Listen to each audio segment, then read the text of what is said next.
first time I went to the mosque, not actually going inside the mosque, just walking onto the grounds of the mosque, I stepped over onto the grounds of the mosque, just one step, and I felt the relief lift off my shoulders. All that pressure, all that tension, all that advertising that you get, constantly bombarding you with loads of rubbish. Buy this, buy this, buy that, do this, do that, do the other.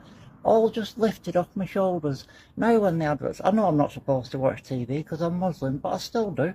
But when the adverts come on, I turn the TV down and I look away. I don't watch them anymore. My life is so much simpler. If everybody was Muslim, there'd be no war, there'd be no famine, there'd be no shortages anywhere.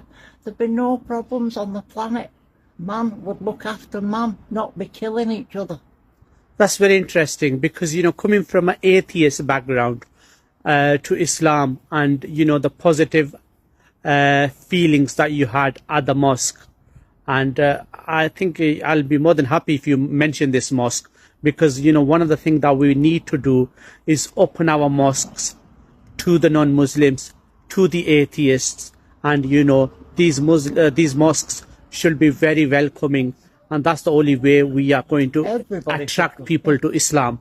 Everybody should go to Fazana Medina, Rugby Road in Rochdale. They've got one in Oldham, they've got one in every town. Fazana Medina is up and down the country. In every town there is a Fazana Medina mosque. You will find one within 4 miles of where you live. I guarantee you, doesn't matter what town you live in, they're everywhere. Yeah, they are everywhere. And how was the reaction of your family and friends, when you converted to Islam, or do you have any family and friends in Rochdale? I only have 2 half-sisters. One of them, she wasn't really bothered. The other one said, well, at least you found something, something to believe in. Finally. Sure, yeah. I see. Some of my friends laughed. Some of my friends don't speak to me anymore. That's their choice. They do what they want to do. It's nothing to do with me.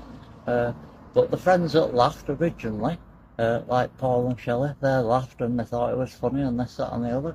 But after like the 4 or 5 years now that I've been Muslim, they realise now and they take it serious. They don't come round at certain times because they know that I could be praying. They know that I could be at the mosque. They always contact me and they treat me totally different now. They treat me totally different. Like before they used to come round and they'd be drinking and stuff, yeah? Well, being Muslim, I don't drink, I didn't drink before, yeah? But being Muslim, you don't drink and you don't let that go on in your house, yeah? Well, Shelley actually mentioned it to me one time. She said, we won't, on a Saturday or Sunday, she said, I know we don't do it often, she said, but we won't come round at yours and drink anymore. She said, we'll invite you around 2 hours, will you being Muslim? Which I thought was very nice of her. Sure. Really nice of her, That is to great. Take into consideration, my feelings. Absolutely. And one of the things I remember that, before you become a Muslim, you were feeling very down and you were always ill. And I think, you had a bit of depression and you're suffering from mental health issues. And since you converted to Islam, how has your health been? So I'm still ill. Yeah. Right, don't get me wrong, I'm still ill. Right? Okay. Nothing's changed, especially with this virus. Yeah? Yes. That's not help, that's made me ill 3 times now. Okay. And I'm still mad as ever. But for the depression side of it, no. I sit there and do a dua, yeah, which is a prayer, a small prayer, yeah, sure. for myself. And for those that don't know, a dua is a small prayer. And I do a dua, and then I feel okay about myself. By the time you've done wuzu, which is washing yourself, preparing yourself to do your prayers, yeah, your namaz, and by the time you've done your namaz and everything, and I've cleaned up after my cats and I've done my cleaning and stuff, I haven't got much time during the day now to get depressed. Fantastic. I'm constantly busy. I'm chatting with other people about becoming Muslim as well. Yeah, that is very interesting. The whole purpose of this small project is, this interview is, we're going to try and share this on social media and trying to help other people interested in Islam. So please, I would encourage Yusuf to carry on speaking to other people and trying to take the message of Islam to other people. And how has it been for you in terms of the Muslim community? How welcoming or how positive were they when you embraced Islam? Right, I'll be honest with you, right? When I was younger, the older Asian gentlemen, right, I'd never speak with you in the street. They used to look at you like, you know, get away from me. Yeah, they weren't interested in us because we were young white boys, yeah, making Sure. a lot of noise, right?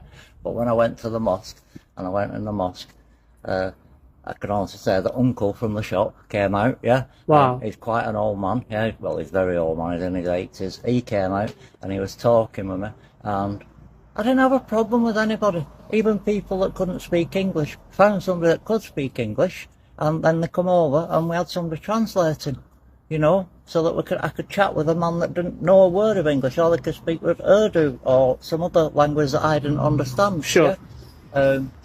So no, they're so welcoming, arms are open wide, and I understand now why a lot of Pakistani gentlemen are quite big.